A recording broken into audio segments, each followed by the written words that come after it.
नमस्कार साथियों। महिला पर्यवेक्षक भर्ती परीक्षा के लिए एक और ऐसी वीडियो आपके सामने लेकर के आया हूं जो आपकी परीक्षा के लिए रामबाण साबित होने वाली है।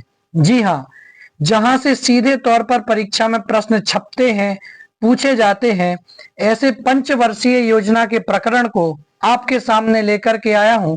25 प्रश्न आपके सामने रखता हूं। आप इन प्रश्नों को हल कीजिए, निश्चित रूप से आपको फायदा होगा। सबसे पहला प्रश्न देखिए, भारत की पहली पंचवर्षीय योजना का उद्देश्य क्या था? भारत की पहली पंचवर्षीय योजना का उद्देश्य क्या था? ऑप्शन ए, मुद्रास्फीति पर नियंत्रण करना। ऑप्शन बी, शरणार्थियों का पुनर्वास। ऑप्शन सी, खाद्यान्नों के मामले में कम से कम संभव अवधि में आत्मनिर्भरता प्राप्त करना।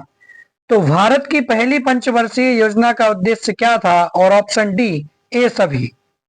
तो देखिए, आप याद रखेंगे, भारत की पहली पंचवर्षीय योजना का उद्देश्य था मुद्रास्फीति पर नियंत्रण करना, शरणार्थियों का पुनर्वास करना भी एक उद्देश्य था, और खाद्यान्नों के मामले में कम से कम संभव अवधि में आत्मनिर्भरता प्राप्त करना भी एक उद्देश्य था।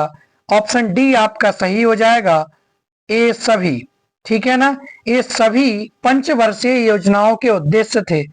कहने को 25 प्रश्न हैं, लेकिन 50 प्रश्नों के बराबर हैं। द्वितीय पंचवर्षीय योजना का कार्यकाल था। द्वितीय पंचवर्षीय योजना का कार्यकाल क्या था? ऑप्शन ए, 1956 से 1961।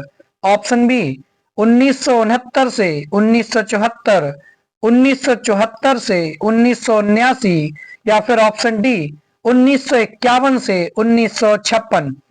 द्वितीय पंचवर्षीय योजना का कार्यकाल था, तो ऑप्शन ए आपका सही हो जाएगा कि 1956 से लेकर के 1961 तक द्वितीय पंचवर्षीय योजना का कार्यकाल था, 1956 से 1961 तक। बहुत ही महत्वपूर्ण प्रश्नोत्तरी आपके लिए होने वाली है।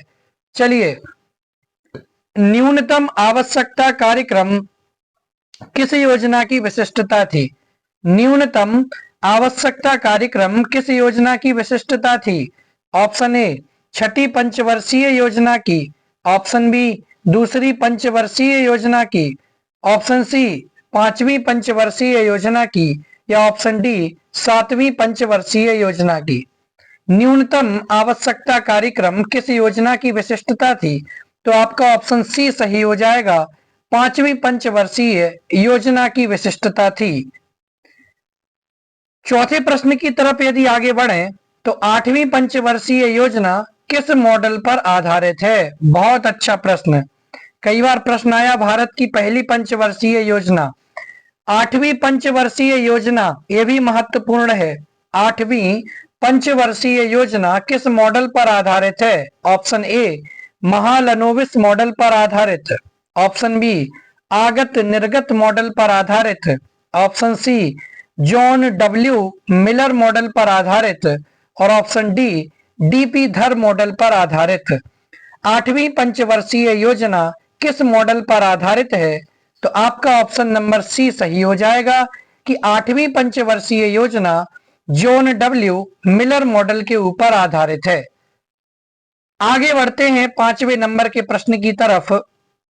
जॉन सैंडी तथा सुखमय चक्रवर्ती मॉडल पर आधारित पंचवर्षीय योजना है। बहुत अच्छा प्रश्न। जॉन सैंडी तथा सुखमय चक्रवर्ती मॉडल पर आधारित पंचवर्षीय योजना कौन सी है? ऑप्शन ए, नवी पंचवर्षीय योजना। ऑप्शन बी, छठी पंचवर्षीय योजना। ऑप्शन सी, पांचवी पंचवर्षीय योजना। और ऑप्शन डी, तीसरी पंचवर्षीय योजना। जॉन सैंडी तथा सुखमय चक्रवर्ती मॉडल पर आधारित पंचवर्षीय योजना है। ऑप्शन डी आपका सही हो जाएगा कि तीसरी पंचवर्षीय योजना जॉन सैंडी तथा सुखमय चक्रवर्ती मॉडल के ऊपर आधारित है। छठवां प्रश्न देखते हैं। हेरोल्ड डोमर समृद्धि मॉडल, ये 2-3 बार पूछा जा चुका है। हेरोल्ड डोमर समृद्धि मॉडल पर आधारित पंचवर्षीय योजना है। हेरोल्ड डोमर समृद्धि मॉडल पर आधारित पंचवर्षीय योजना कौन सी है? ऑप्शन ए तीसरी पंचवर्षीय योजना, ऑप्शन बी चौथी पंचवर्षीय योजना, ऑप्शन सी द्वितीय पंचवर्षीय योजना और ऑप्शन डी प्रथम पंचवर्षीय योजना। हेरोल्ड डोमर समृद्धि मॉडल पर आधारित पंचवर्षीय योजना कौन सी है? तो आपका ऑप्शन डी सही हो जाएगा कि प्रथम पंचवर्षीय योजना हेरोल्ड डोमर समृद्धि मॉडल के ऊपर आधारित है। 7वां प्रश्न देखते हैं। सॉरी, अशोक रुद्र व एएस मान्य मॉडल पर आधारित पंचवर्षीय योजना है। अशोक रुद्र और एएस मान्य मॉडल पर आधारित पंचवर्षीय योजना कौन सी है? ऑप्शन ए चौथी पंचवर्षीय योजना, ऑप्शन बी तीसरी पंचवर्षीय योजना, ऑप्शन सी पांचवी पंचवर्षीय योजना और ऑप्शन डी छठी पंचवर्षीय योजना। तो अशोक रुद्र व एएस मान्य मॉडल पर आधारित पंचवर्षीय योजना है ऑप्शन ए चौथी पंचवर्षीय योजना। जी हाँ, चौथी पंचवर्षीय योजना एएस मान्य मॉडल के ऊपर आधारित पंचवर्षीय योजना है। 8वां प्रश्न, बहुत अच्छा प्रश्न। क्या है 8वां प्रश्न? आगत निर्गत मॉडल पर आधारित पंचवर्षीय योजना है। आगत निर्गत मॉडल के ऊपर आधारित पंचवर्षीय योजना कौन सी है? ऑप्शन ए पांचवी पंचवर्षीय योजना, ऑप्शन बी 10वीं पंचवर्षीय योजना, ऑप्शन सी चौथी पंचवर्षीय योजना और ऑप्शन डी 8वीं पंचवर्षीय योजना। आगत निर्गत मॉडल के ऊपर आधारित पंचवर्षीय योजना कौन सी है? तो आपका ऑप्शन बी सही हो जाएगा कि आगत निर्गत मॉडल के ऊपर आधारित पंचवर्षीय योजना है 10वीं पंचवर्षीय योजना। 9वां प्रश्न देखते हैं। 9वां प्रश्न क्या है कि किस पंचवर्षीय योजना को आगे बढ़ाने के लिए किस आयोग का गठन किया गया था? पंचवर्षीय योजना को आगे बढ़ाने के लिए किस आयोग का गठन किया गया था? ऑप्शन ए नीति आयोग का, ऑप्शन बी नानावती आयोग का, ऑप्शन सी मुखर्जी आयोग का और ऑप्शन डी योजना आयोग का। पंचवर्षीय योजना को आगे बढ़ाने के लिए किस आयोग का गठन किया गया था? तो आपका ऑप्शन डी सही हो जाएगा कि पंचवर्षीय योजना को आगे बढ़ाने के लिए योजना आयोग का गठन किया गया था।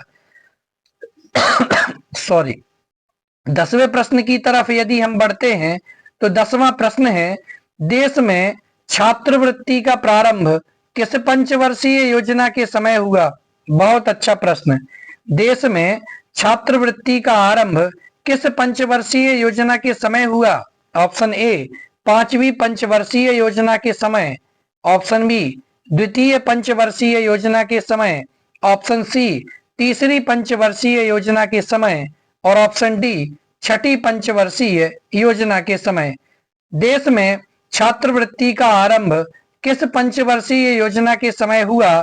तो आपका ऑप्शन नंबर बी एकदम सही हो जाएगा कि द्वितीय पंचवर्षीय योजना के दौरान देश में छात्रवृत्ति का आरंभ हुआ था। आगे बढ़ते हैं 11 नंबर के प्रश्न की तरफ।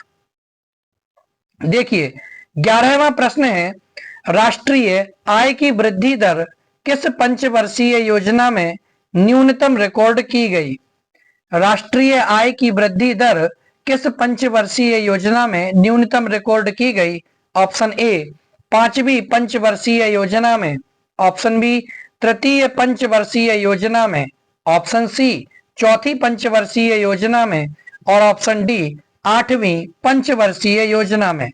राष्ट्रीय आय की वृद्धि दर किस पंचवर्षीय योजना में न्यूनतम रिकॉर्ड की गई? तो राष्ट्रीय आय की वृद्धि दर ऑप्शन बी आपका सही हो जाएगा, तृतीय पंचवर्षीय योजना में न्यूनतम रिकॉर्ड की गई थी। आगे बढ़ते हैं 12 नंबर का प्रश्न देखते हैं। पहली पंचवर्षीय योजना कब प्रस्तुत की गई थी? पहली पंचवर्षीय योजना कब प्रस्तुत की गई थी? ऑप्शन ए 20 जुलाई 1951, ऑप्शन बी 30 जून 1951, ऑप्शन सी 1 जुलाई 1951 और ऑप्शन डी 9 जुलाई 1951। तो पहली पंचवर्षीय योजना कब प्रस्तुत की गई थी? तो ऑप्शन डी आपका सही हो जाएगा। 9 जुलाई 1951 को पहली पंचवर्षीय योजना प्रस्तुत की गई थी। 13वां प्रश्न देखते हैं, किस किस पंचवर्षीय योजना में आत्मनिर्भरता का लक्ष्य रखा गया? आत्मनिर्भरता का लक्ष्य किस पंचवर्षीय योजना में रखा गया? ऑप्शन ए चौथी पंचवर्षीय योजना में, ऑप्शन बी पांचवी पंचवर्षीय योजना में, ऑप्शन सी तीसरी पंचवर्षीय योजना में और ऑप्शन डी छठी पंचवर्षीय योजना में। तो किस पंचवर्षीय योजना में आत्मनिर्भरता का लक्ष्य रखा गया? तो ऑप्शन ए आपका सही हो जाएगा कि चौथी पंचवर्षीय योजना में आत्मनिर्भरता का लक्ष्य रखा गया था। 14वें प्रश्न की अगर बात करें तो किस पंचवर्षीय योजना को पूरी होने से 1 वर्ष पूर्व ही समाप्त कर दिया गया था? किस पंचवर्षीय योजना को पूरी होने से 1 वर्ष पूर्व ही समाप्त कर दिया था? ऑप्शन ए पांचवी पंचवर्षीय योजना को, ऑप्शन बी पहली पंचवर्षीय योजना को, ऑप्शन सी दूसरी पंचवर्षीय योजना को और ऑप्शन डी छठी पंचवर्षीय योजना को। बोलिए फटाफट से, किस पंचवर्षीय योजना को पूरी होने से 1 वर्ष पूर्व ही समाप्त कर दिया गया था? बहुत अच्छा प्रश्न, महत्वपूर्ण प्रश्न। तो जी हाँ, ऑप्शन ए आपका सही हो जाएगा। पांचवी पंचवर्षीय योजना एक ऐसी योजना थी जिसको पूरी होने से 1 वर्ष पूर्व ही समाप्त कर दिया गया था। 15वां प्रश्न देखते हैं, काम के बदले अनाज। कौन सा? काम के बदले अनाज। बहुत अच्छी। काम के बदले अनाज कार्यक्रम किस पंचवर्षीय योजना में प्रारंभ किया गया था? तो काम के बदले अनाज कार्यक्रम किस पंचवर्षीय योजना में प्रारंभ किया गया था? ऑप्शन ए 10वीं पंचवर्षीय योजना में, ऑप्शन बी पांचवी पंचवर्षीय योजना में, 8वीं पंचवर्षीय योजना में और चौथी पंचवर्षीय योजना में। तो काम के बदले अनाज कार्यक्रम किस पंचवर्षीय योजना में प्रारंभ किया गया था? तो ऑप्शन बी आपका सही हो जाएगा कि पांचवी पंचवर्षीय योजना में काम के बदले अनाज कार्यक्रम प्रारंभ किया गया था। 16वें नंबर का प्रश्न है, हरित क्रांति का संबंध किस पंचवर्षीय योजना से है? ये भी अच्छा प्रश्न। हरित क्रांति का संबंध किस पंचवर्षीय योजना से है? ऑप्शन ए तीसरी पंचवर्षीय योजना से, ऑप्शन बी चौथी पंचवर्षीय योजना से, ऑप्शन सी 7वीं पंचवर्षीय योजना से और ऑप्शन डी छठी पंचवर्षीय योजना से। हरित क्रांति का संबंध किस पंचवर्षीय योजना से है? तो ऑप्शन बी आपका सही हो जाएगा कि हरित क्रांति का जो संबंध है वह चौथी पंचवर्षीय योजना से है। 17वां प्रश्न देखते हैं, समन्वित ग्रामीण विकास योजना। कौन सी समन्वित ग्रामीण विकास योजना किस वर्ष प्रारंभ की गई थी? समन्वित ग्रामीण विकास योजना, बहुत अच्छा प्रश्न। ऑप्शन ए 1978-79 में, ऑप्शन बी 1980-81 में, ऑप्शन सी 1982-83 में और ऑप्शन डी 1985 और 86 में। समन्वित ग्रामीण विकास योजना किस वर्ष प्रारंभ की गई थी? तो ऑप्शन ए आपका सही हो जाएगा कि समन्वित ग्रामीण विकास योजना जो थी वो 1978 और 79 में प्रारंभ की गई थी। 18वां प्रश्न देखते हैं जी, भारत की किस पंचवर्षीय योजना में प्राथमिकता को विकास से हटाकर प्रतिरक्षा की ओर केंद्रित किया गया? बहुत अच्छा प्रश्न। भारत की किस पंचवर्षीय योजना में प्राथमिकता को विकास से हटा करके प्रतिरक्षा की ओर केंद्रित किया गया था? ऑप्शन ए 8वीं पंचवर्षीय योजना में, ऑप्शन बी 9वीं पंचवर्षीय योजना में, ऑप्शन सी तीसरी पंचवर्षीय योजना में और ऑप्शन डी पहली पंचवर्षीय योजना में। तो भारत की किस पंचवर्षीय योजना में प्राथमिकता को विकास से हटा करके प्रतिरक्षा की ओर केंद्रित किया गया, तो ऑप्शन सी आपका सही हो जाएगा कि भारत की तीसरी पंचवर्षीय योजना में विकास को प्राथमिकता से विकास की प्राथमिकता से हटा करके प्रतिरक्षा की ओर प्राथमिकता दी गई। 19 नंबर का प्रश्न देखते हैं। निर्धनता निवारण को एक उद्देश्य के रूप में किस पंचवर्षीय योजना में आर्थिक आयोजन के उद्देश्यों में शामिल किया गया? निर्धनता निवारण को एक उद्देश्य के रूप में किस पंचवर्षीय योजना में आर्थिक आयोजन के उद्देश्यों में शामिल किया गया? ऑप्शन ए 5वीं पंचवर्षीय योजना में, ऑप्शन बी 10वीं पंचवर्षीय योजना में, ऑप्शन सी दूसरी पंचवर्षीय योजना में और ऑप्शन डी 8वीं पंचवर्षीय योजना में। बोलिए फटाफट से। निर्धनता निवारण को एक उद्देश्य के रूप में किस पंचवर्षीय योजना में आर्थिक आयोजनों के उद्देश्यों में शामिल किया गया? तो ऑप्शन ए आपका सही हो जाएगा कि 5वीं पंचवर्षीय योजना में निर्धनता निवारण को एक उद्देश्य के रूप में पंचवर्षीय योजना में आर्थिक आयोजन के उद्देश्यों में शामिल किया गया। 20वां प्रश्न है, राष्ट्रीय महिला कोष की स्थापना किस पंचवर्षीय योजना में की गई थी? राष्ट्रीय महिला कोष की स्थापना, बहुत अच्छा प्रश्न है, आपके पेपर में आने की संभावना। राष्ट्रीय महिला कोष की स्थापना किस पंचवर्षीय योजना में की गई? ऑप्शन ए 8वीं योजना में, बी 10वीं योजना में, सी 9वीं योजना में या डी 7वीं योजना में। राष्ट्रीय महिला कोष की स्थापना किस पंचवर्षीय योजना में की गई? तो आपका ऑप्शन ए सही हो जाएगा कि 8वीं पंचवर्षीय योजना में राष्ट्रीय महिला कोष की स्थापना की गई थी। चलिए 14वां प्रश्न देखते हैं, बहुत अच्छा प्रश्न है। भारत के 14 प्रमुख बैंकों का किसके दौरान राष्ट्रीयकरण हुआ था? का के बाद खाली स्थान। भारत के 14 प्रमुख बैंकों का खाली स्थान के दौरान राष्ट्रीयकरण हुआ था, यानी कि कौन सी योजना के दौरान भारत के 5 प्रमुख बैंकों का राष्ट्रीयकरण हुआ था? चलिए देखते हैं। ऑप्शन ए दूसरी पंचवर्षीय योजना के दौरान, ऑप्शन बी चौथी पंचवर्षीय योजना के दौरान, ऑप्शन सी छठी पंचवर्षीय योजना के दौरान या ऑप्शन डी 8वीं पंचवर्षीय योजना के दौरान। तो भारत के 14 प्रमुख बैंकों का राष्ट्रीयकरण जो हुआ था वो चौथी पंचवर्षीय योजना के दौरान हुआ था। ऑप्शन बी आपका एकदम सही हो जाएगा। आगे बढ़ते हैं। 22वां प्रश्न है, कौन सी पंचवर्षीय योजना तीव्र औद्योगिकीकरण पर केंद्रित थी? कौन सी पंचवर्षीय योजना औद्योगिकीकरण पर केंद्रित थी? ऑप्शन ए दूसरी पंचवर्षीय योजना, ऑप्शन बी चौथी पंचवर्षीय योजना, ऑप्शन सी छठी पंचवर्षीय योजना या ऑप्शन डी 8वीं पंचवर्षीय योजना। तो कौन सी पंचवर्षीय योजना तीव्र औद्योगिकीकरण के ऊपर केंद्रित थी?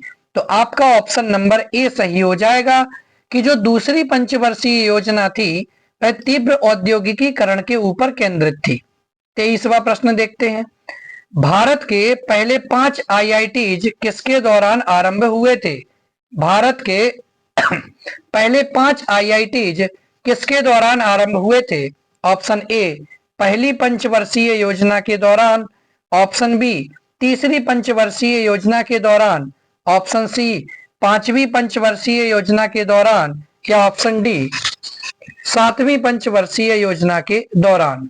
तो भारत के पहले 5 आईआईटीज कौन सी योजना के दौरान प्रारंभ हुए थे? तो ऑप्शन ए आपका सही हो जाएगा कि भारत के पहले 5 आईआईटीज पहली पंचवर्षीय योजना के दौरान आरंभ हुए थे। 24वां प्रश्न है, जोसेफ स्टालिन ने कौन सी पंचवर्षीय योजना कार्यान्वित की थी? जोसेफ स्टालिन ने कौन सी पंचवर्षीय योजना कार्यान्वित की थी? ऑप्शन ए पहली पंचवर्षीय योजना, ऑप्शन बी दूसरी पंचवर्षीय योजना, ऑप्शन सी तीसरी पंचवर्षीय योजना और ऑप्शन डी चौथी पंचवर्षीय योजना। तो जोसेफ स्टालिन ने कौन सी पंचवर्षीय योजना कार्यान्वित की थी? तो आपका ऑप्शन ए सही हो जाएगा कि जोसेफ स्टालिन ने पहली पंचवर्षीय योजना कार्यान्वित की थी। और 25वां और आखिरी प्रश्न, 1 अप्रैल 1956 को कौन सी पंचवर्षीय योजना आरंभ हुई थी? 1 अप्रैल 1956 को कौन सी पंचवर्षीय योजना आरंभ हुई? ऑप्शन ए पहली पंचवर्षीय योजना, ऑप्शन बी दूसरी पंचवर्षीय योजना, ऑप्शन सी तीसरी पंचवर्षीय योजना और ऑप्शन 4 चौथी पंचवर्षीय योजना। देखिए 5 साल की है पंचवर्षीय योजना, तो 1951 में पहली आई थी, तो जाहिर सी बात है 1956 में दूसरी आएगी। तो 1 अप्रैल 1956 को कौन सी पंचवर्षीय योजना प्रारंभ हुई थी? तो 1 अप्रैल 1956 को दूसरी पंचवर्षीय योजना आरंभ हुई थी। ऑप्शन बी आपका सही हो जाएगा। इस प्रकार से अभी आपके सामने जितना संभव हो सकता था पंचवर्षीय योजना से संबंधित प्रश्नों का निचोड़ आपके सामने रखा। आप इन प्रश्नों का अभ्यास करें, इन 25 प्रश्नों को सॉल्व करने की कोशिश करें। निश्चित रूप से आपसे इनसे संबंधित सभी प्रश्न बनेंगे। मिलते हैं अगले वीडियो में। धन्यवाद। जय हिंद। वंदे मातरम।